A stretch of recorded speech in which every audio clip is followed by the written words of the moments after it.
Pemirsa, Satgas Penanganan COVID-19 kembali mengajak masyarakat untuk menerapkan hal-hal sederhana dalam mencegah penularan COVID-19, yakni protokol kesehatan 3M, yaitu memakai masker, menjaga jarak, dan rajin mencuci tangan.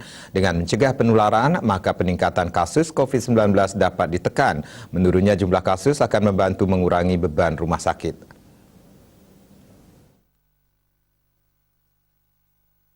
Profesor Wiku menegaskan, masyarakat pun dapat melindungi sahabat serta keluarga hanya dengan memakai masker, menjaga jarak, dan mencuci tangan. Mengapa hal-hal sederhana ini tidak Anda jalankan? Pertanyaan ini wajib kita tanyakan kepada diri masing-masing. Apakah protokol kesehatan memang lebih sulit dibandingkan dengan kehilangan orang yang kita kasih untuk selama-lamanya? Apa yang disampaikan Wiku cukup beralasan, karena perkembangan kasus COVID-19 dalam 1 minggu terakhir ini cukup berat.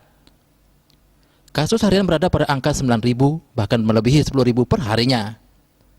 Hal ini berimbas negatif pada efektivitas penanganan COVID-19. Sebagai contoh, dengan meningkatnya keterisian rumah sakit akan menambah beban para petugas kesehatan. Hal ini juga secara langsung berdampak negatif pada keseluruhan penanganan di rumah sakit tersebut. Apabila angka ini terus meningkat dan menyebabkan rumah sakit penuh, maka sangat berpotensi menaikkan angka kematian akibat COVID-19. Sistem kesehatan pun akan lumpuh. Apabila sistem kesehatan lumpuh, hal ini tidak hanya merugikan penderita COVID-19 semata, namun juga masyarakat umum yang membutuhkan perawatan akibat penyakit lain selain COVID-19, utamanya mereka yang membutuhkan pelayanan kesehatan yang esensial seperti penderita penyakit paru dan jantung.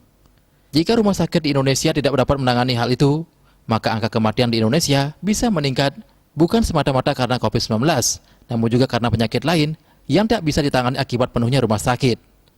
Ia mengingatkan kepada masyarakat dan pemerintah daerah, terutama yang masih meremehkan COVID-19.